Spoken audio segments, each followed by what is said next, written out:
Oh, we're actually recording the meeting right now, but I have something I want to do before we get started because we haven't done this for a while and we need to like recapture some sort of normal, right?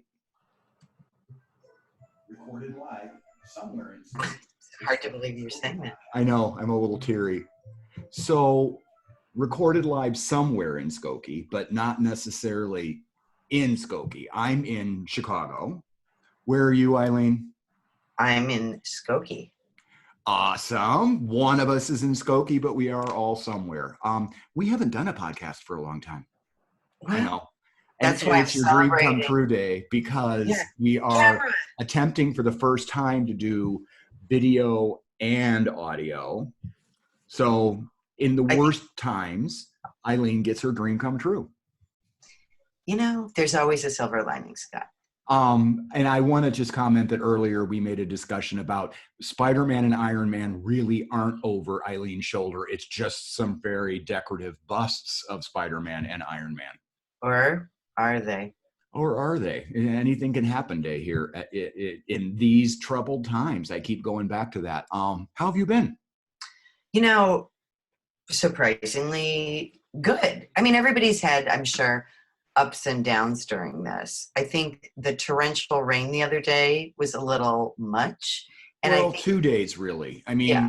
And then just the drearies like today. It's not helpful to anybody's mood when you're stuck in the house and you're really stuck in the house.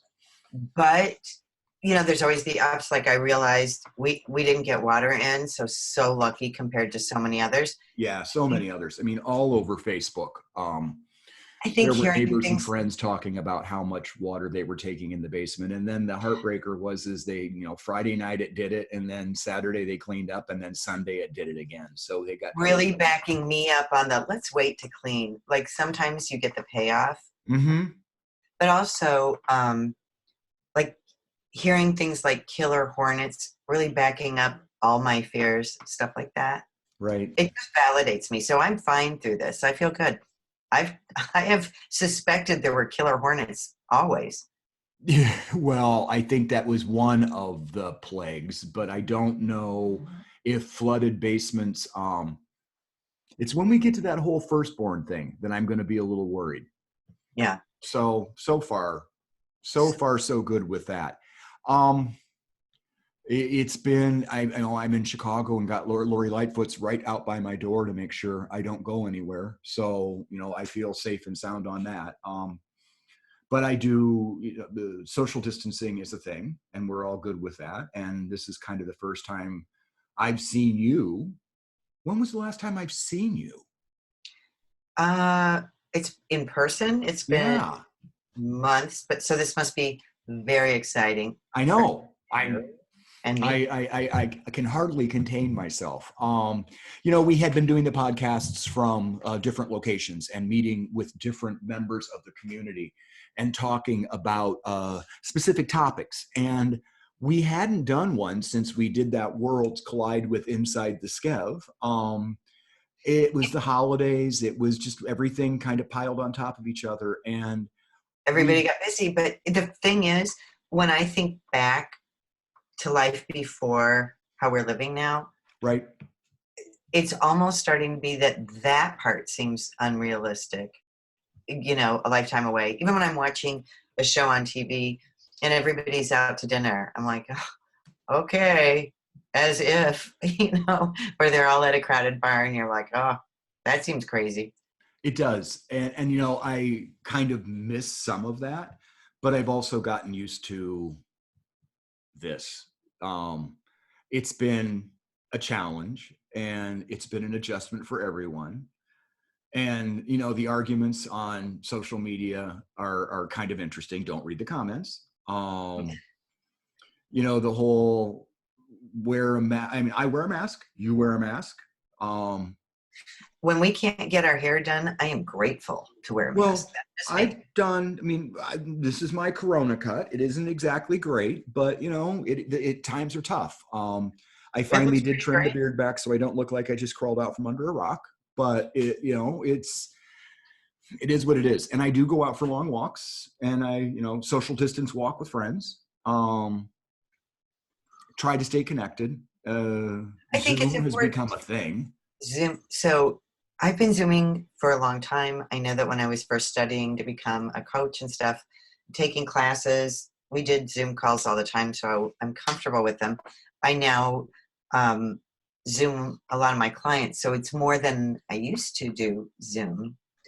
But I We think Zoom never is really talk much about what we do in our real lives. Ilene is a life and business coach. I am. And as I say that, I'm wearing a tiara. I feel like I should explain it, but then again, sometimes it's best not to. But I did this just to make Scott Holtz happy. Who got you the tiara? Scott Holtz. Yeah. Mm-hmm. Who got you video finally? Scott Holtz. So I'm happy with my tiara. Well, look who's joined us. I know. And he came so subtly and quietly. It was like next to impossible to know that he was here. How have you been holding up, Mr. Collins, without a world of hugging? Well, without the world of hugging, this is the worst world I could possibly live in. I'm just telling the truth. You know me, I'm a tactile, you, me, we person. And it's tough. You know, I tell everybody this is the worst possible scenario for everybody in the world. It's not just us, it's everywhere. Well, yeah, it's everywhere and it's everybody. Yet there are people who will say, oh, well, my problems aren't anything because other people have it bigger. And I tell them, well, yeah, but no, yeah, let's talk about your situation, your problem. So that's why when you ask me about the hugging, I'm just going to be honest and say it's the worst possible scenario. But yeah, I get it. That's why I carry masks everywhere. And I bet, there's always gloves in my pockets. I have a. That was before COVID. He just is one of those people. It's one of those things. You question, you find his stuff, and you're like, I wonder if he's a criminal. Or what strange things he's up to. I find it weird that I have a rather large cranium, so getting one that sits behind my ears tends to do this to me. And so I have been doubling up on bandanas and just tying them around the back of my head and wearing them up over my face, but then I'll pull it down and I feel like I'm howdy doody all day long. And then, I know. I think this last month it's been experimenting to find the perfect mask because the assumption I have is we'll be in them for a while.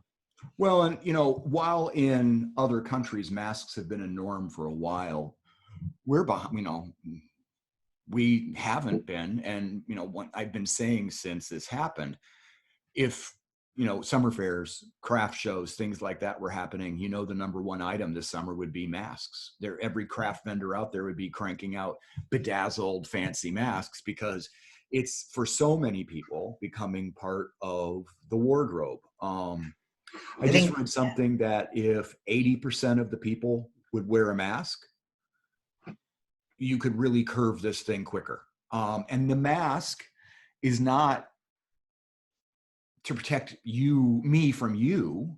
It's to protect you show from politeness me. to others. Yes, it's about others. I think it's a very thoughtful, mindful thing to do it. And many stores aren't letting you in without them. So yeah, there you go. It makes a handy hat. You can wear it under your chin as a beard holder. There are lots of things that you can do with masks. So, I want to say we should probably think about getting on to topic. The Village of Skokie's website, skokie.org, and full disclaimer, none of us work for the Village. I'm just using that as a repository of a lot of great information. Skokie.org, and if you hit the COVID-19 information link at the top, it's blinking red, you cannot miss it. It will give you a one-stop Skokie for info.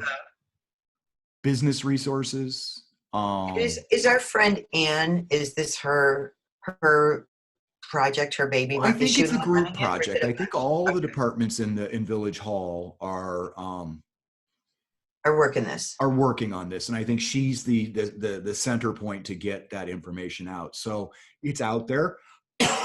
As time has gone on, nobody realized this was going to take this long, and content. Yeah, there you go. Howdy doody. Blue booyah. Blue booyah. Blue booyah. So even as though the if information's come in, it's become more and more and more and more. So this page is heavy. There's so a like, lot of stuff on it. in fairness, and we'll talk about, there's theories on it, Skokie is and was, the suburb with the high numbers, right? For a while, it was the number one, but there's Skokie Hospital. We're number one. Yeah, yay! Well, that's funny that you say yay, and I think you were about to go down that path, because we have a wonderful health department and a hospital that was on top of this and tracking and testing. Right. And, it's here, but it's in other communities who don't have numbers like that because nobody's looking for it. Aren't there only 11 communities in Illinois with a health department? I think there are only a few, 4 or 5 in Cook County. So you might be right with that. And I believe that's why they're ramping up that whole tracing program. So departments can hire contact tracers to help them isolate and determine where some of this could be coming from. So, it's we've gotten to that point. But it's a strange world. Mark, while we've got you in the room. Yeah. And you're not playing Pokemon, are you? I was about to. Okay. Tell us what's going on over at Niles Township and the food pantry. Mark is a trustee for Niles Township. And I've always said, and you can come over and take me up with fist fighting if you disagree with me, the strength behind the food pantry. Tell me how you guys are holding up and what's going on over there. We are doing very well. And I'll tell you the truth, I didn't doubt that we would. I've got a great team there, and they've been a great team for a long time, with Tony Araki heading that whole shebang up, and I let him do what he does because he does what he does well. What was the big change you did to adapt immediately at the food pantry? Because they were a very respectful, and it was amazing to see. It was like a grocery store inside. You walk in, you get a shopping cart. Yes. Amazing. So we changed from client choice back to food distribution. And that's kind of the original food pantry model, right, wasn't it? Right, yeah. Right. And that was to make sure people didn't have to come in and were unable to. Absolutely. Right. So you kind of became a Peapod pickup kind of thing, but you didn't pretty much. It was just a bag. Here's your food. Stay well. Right. And that stay in their cars, right? And that evolved. No, that evolved from. Let's talk about just the food pantry itself. That evolved rather quickly. We were ahead of the game on that. We ordered boxes and other supplies, gloves, all of that. Did you have a plan in place? Did you have an inkling that something was coming and you were able to get the gloves and the boxes and everything you needed to do this? Yes and no. The no part is, and it feeds into the yes, we're always prepared. We always have gloves. Now, we didn't have masks and things like that, but we always have the gloves. We always have the hand sanitizers. We were always prepared in that department. I'll still talk to Scotty. Was that for your staff, the gloves and the hand sanitizers? Right, for the staff and for volunteers. Always had those things. So that switchover wasn't so radical. Literally, I was talking to Tony one day and said, we're going to have to switch from client choice. And then within a couple of days, boom, boom, boom, after we got the boxes in, that switched. Now, the operation at the food pantry to keep everybody safe and sane and on the same page is we box up things inside the building, and then we set them out we have benches outside, and the clients pick them up from there. Another great thing is the Village of Morton Grove, boom, boom, boom, they were great, gave us a warehouse. Oh, wow. Oh, so that's where those videos are being shot that I see you do, like right. Facebook Live stuff. Okay. Right. That's the warehouse over on Lehigh, and it's wonderful because we can put as much as we want in there, and get volunteers in there and box things up.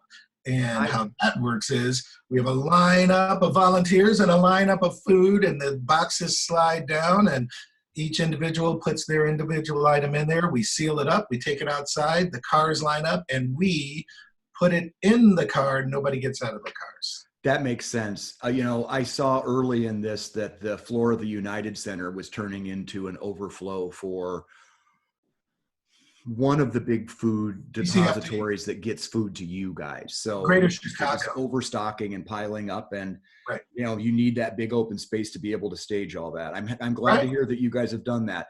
And there's a blueprint in place for future. Yeah, there's another fascinating thing. You just brought that up, and it's really cool. I just told you we were boxing all kinds of things up, and we still are.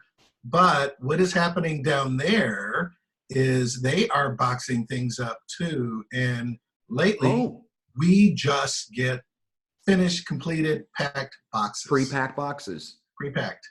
That's nice. But don't let me fool anybody. We still need your donations of money and food and money, because our buying power is greater. And food, psychologically, everybody's got the same box. But if we can distribute these oddball items, these different things that folks will give us, like Appy Tapple gave us taffy apples. Right. And so we would open the boxes and drop taffy apples in there, and I'm sure it's a great surprise for folks. Yeah, what a treat. Any other thing that you folks give us, we can give to the folks in the community.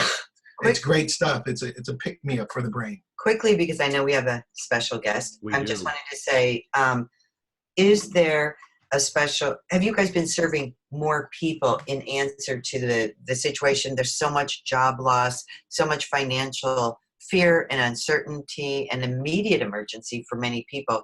Are you guys serving to more people in answer to that situation?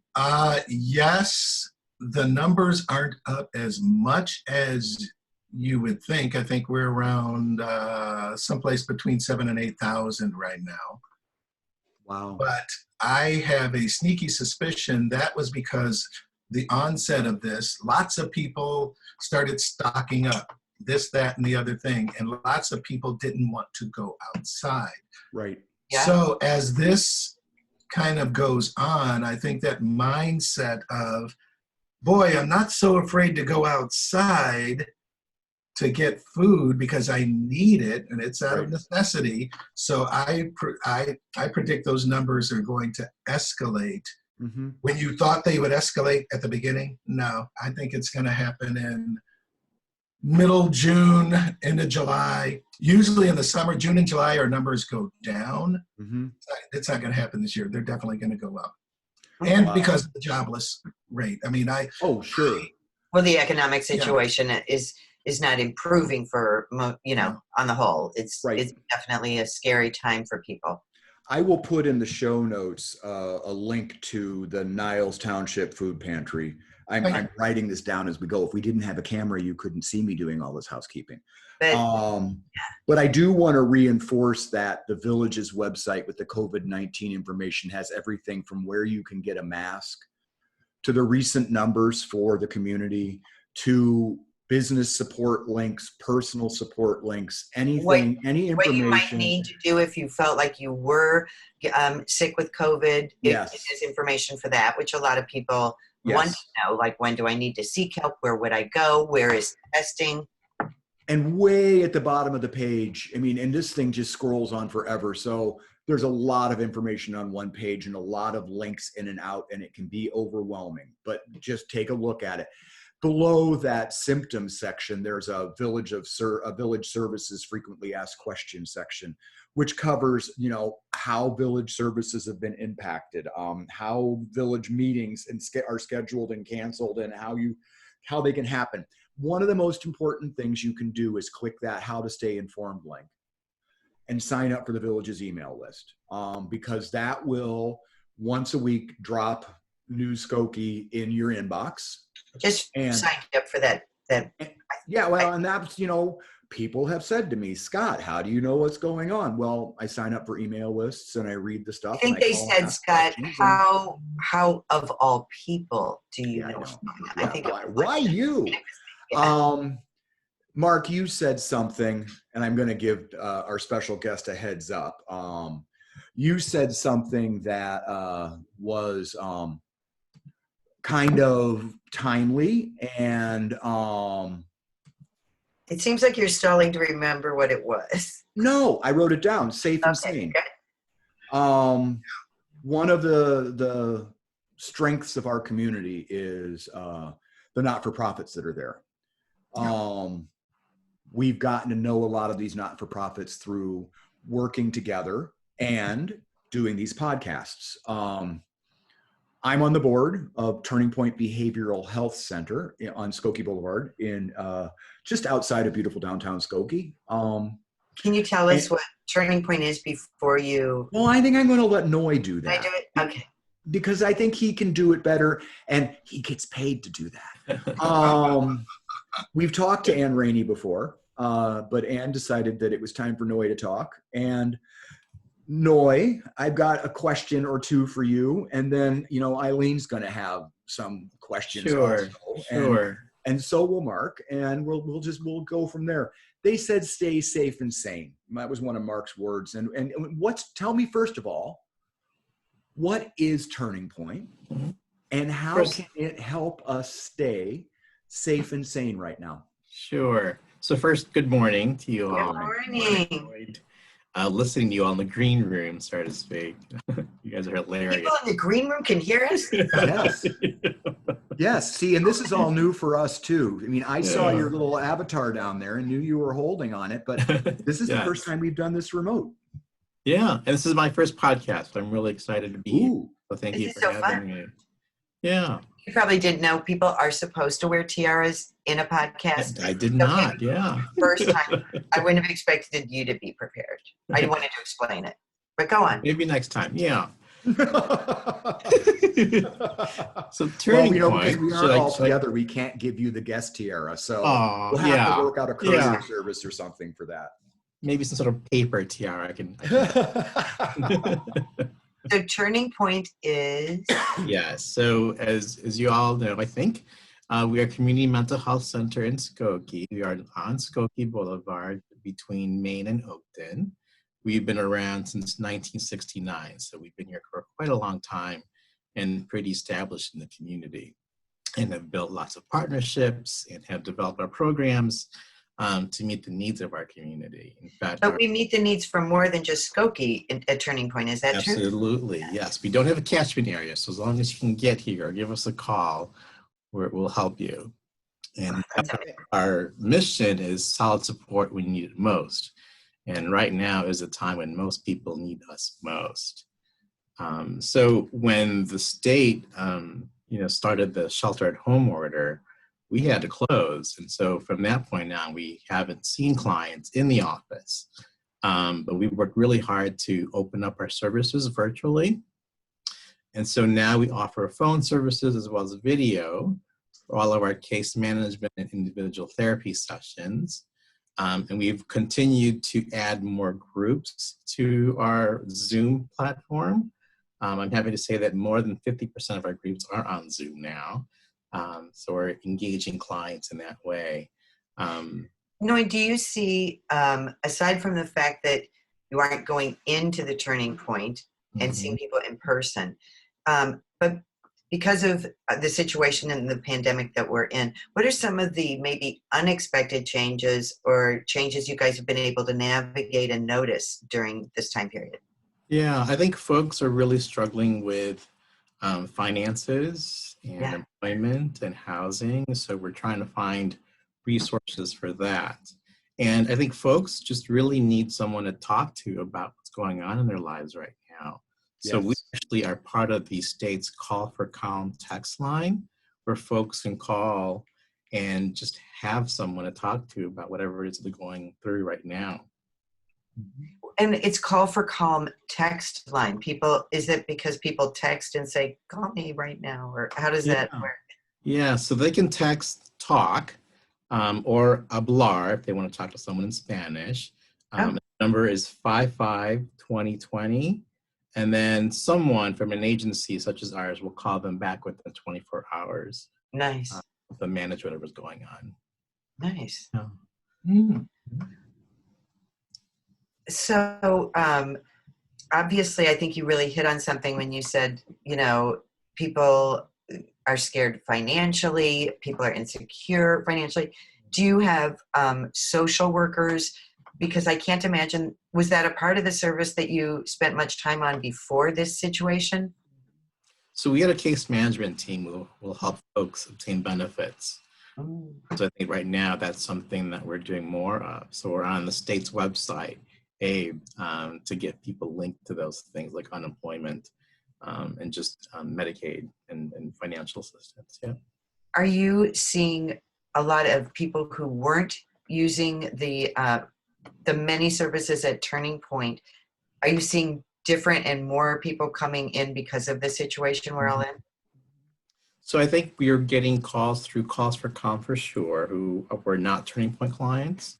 And I think we've had an increase in our crisis calls as well from folks who are not Turning Point clients. And I should mention that we offer crisis support 24 hours a day.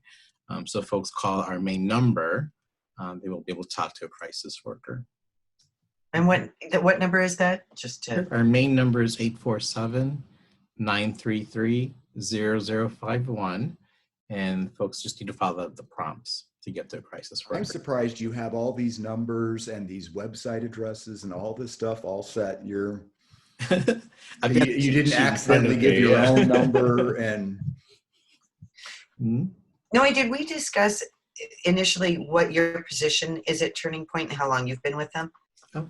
So I'm the Chief Clinical Officer here, and I've been with Turning Point for a little over 9 years. So Chief Clinical Officer means that you are the head of the therapy part, or what does it mean? Correct. So most of the programs we offer are programs that I oversee. And so I work with other clinical supervisors and program coordinators to make sure things are running smoothly and helping to develop programs and making changes so that we meet the community's needs. Let's talk about what's going on the ground with you guys. Are you seeing, and I think of, we're adults, we think like adults, and we have our feelings, et cetera, et cetera. I know there's lots of kids out there, and you can define kids as whatever you individually want to. Are you seeing a higher number of kids contacting you guys? Not for us necessarily. In fact, we're trying to engage our child adolescent programming in the kids more. I think with schools doing virtual schooling right now, they're pretty busy. And then, for some folks, especially with our populations, the tech is limited or can be limited. So if mom and dad are on the computer doing work, there might not be an additional laptop or iPad for the kids to use. Right. At the same time, yeah. There's another population out there that I'm thinking of as well. I think a lot about this. There are those of us who are, sequestered away with our families. Mm-hmm. Yet there are so many people out there that are just them in their apartment, in their house or whatever. And I'm sure they're afraid, like many others, to go out there and interface. Yes. Are you guys picking up on that as well? Through the call for a text line, for sure. In fact, when I've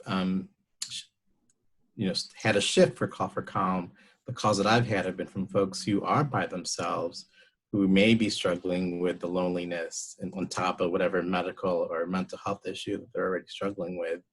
And I'm happy to be on the phone with them for half hour, just chatting about whatever they want to chat about. What have you learned kind of through this situation that people are in right now about depression or situational anxiety, situational depression? Yeah, I think, whatever their sort of go-to coping skills are, they try to engage that more often for sure. And sometimes it's just a reminder or helping them identify those skills and maybe adding new skills. Also, it's also time to sort of forget about any old disputes and need to reach out to family and friends just to have those connections again. And definitely utilizing the resources that are out there, like Call for Calm. Let's hit the other population then. You're in a house with 3 or 4 people, and you're in a house with 3 or 4 people, and you're in the same house with 3 or 4 people, and the same 3 or 4 people, and the same 3 or 4 people. Are you getting calls and contacted about, I am just too close with these people, it's driving me mad? I have heard Asking for a friend, of course. yeah, but I'm sure those calls have come in.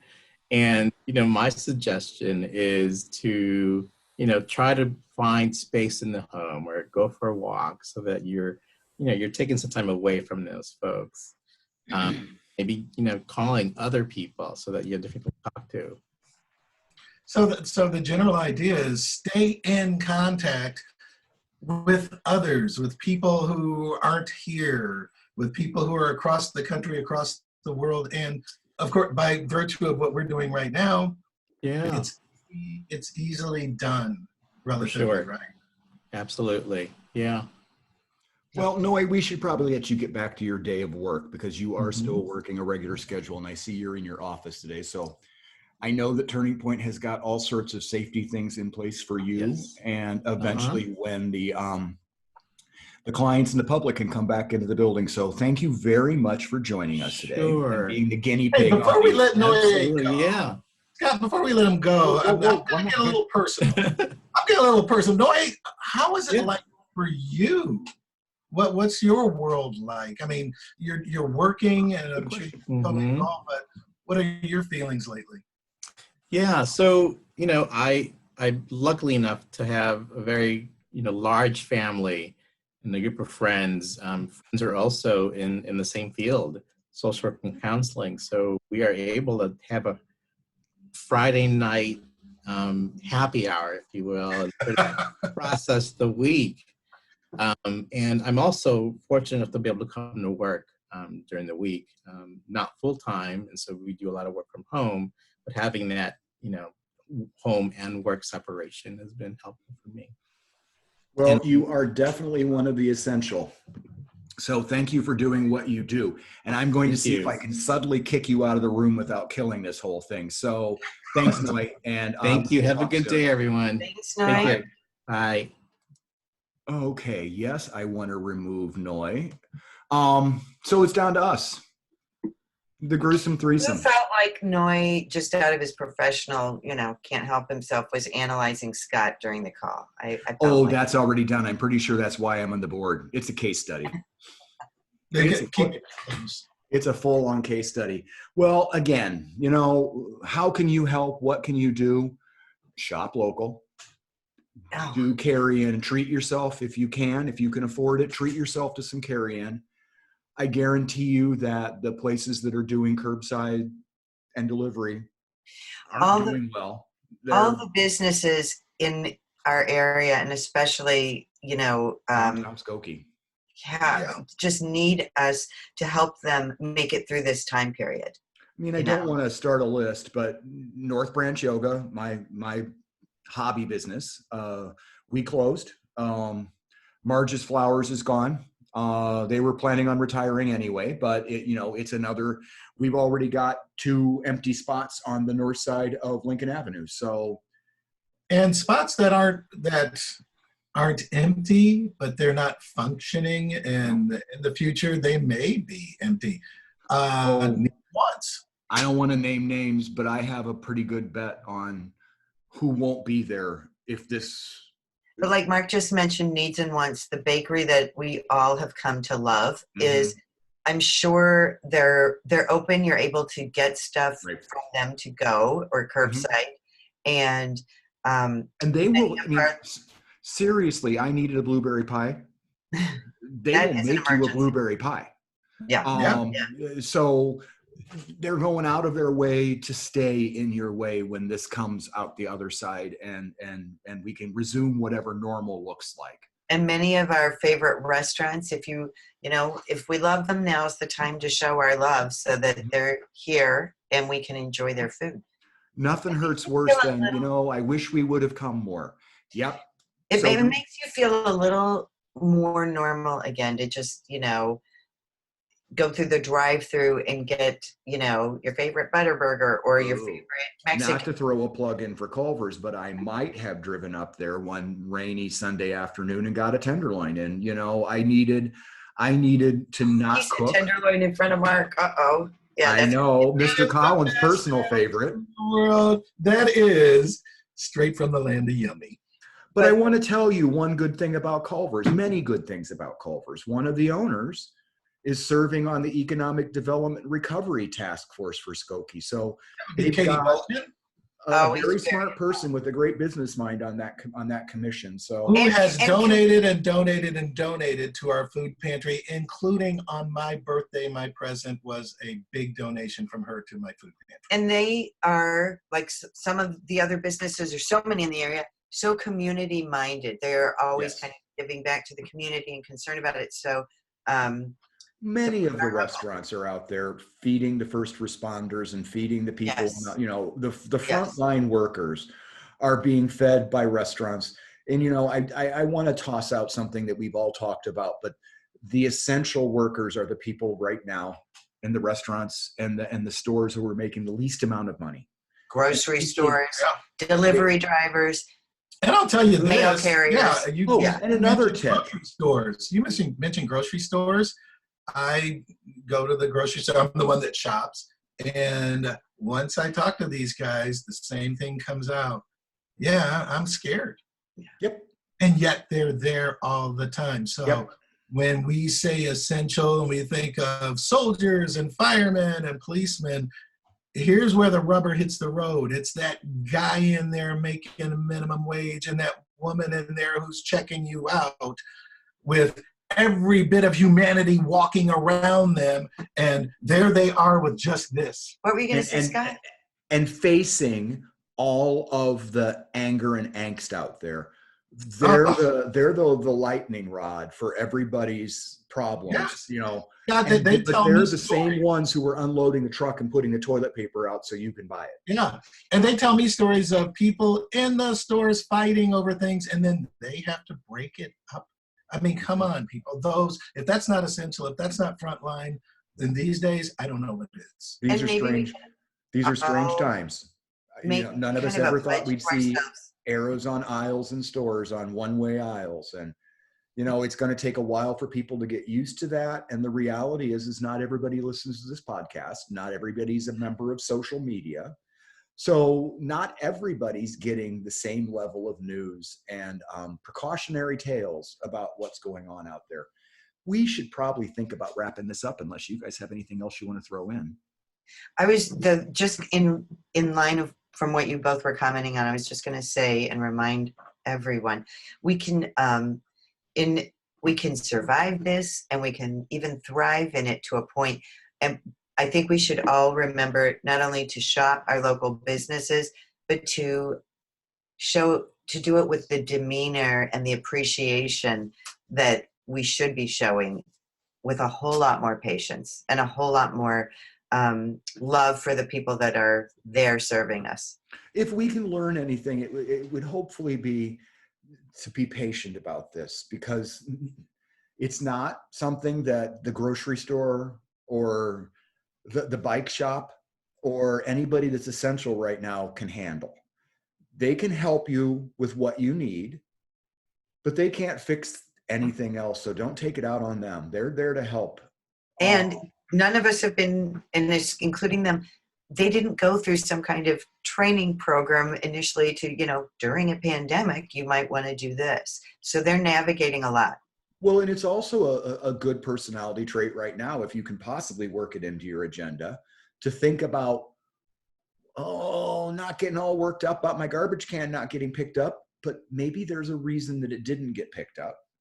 And it could be a big reason, and they didn't forget yet. You're going to get your garbage can, but services are running slow these days because the availability of staff and crews and maintenance is challenging. So patience is a virtue.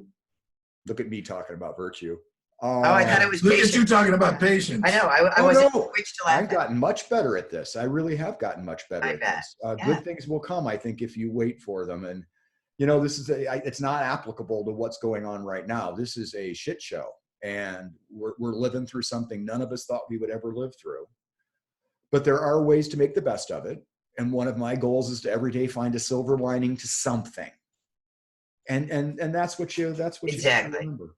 Okay, so.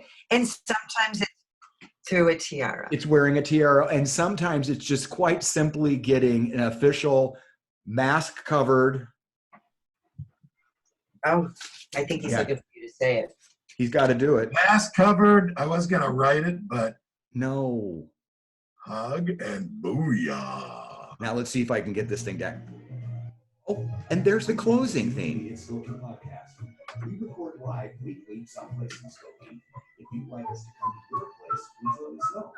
You can reach out and contact us at itsskokie.com. Okay, well, that's it. Our first video podcast. Let's see how this turns out, and I will let you guys know. Thanks, Scott. Bye. Okay, well, I had quit recording. I think I did a pretty royal wave there at the end. I think that was pretty awesome.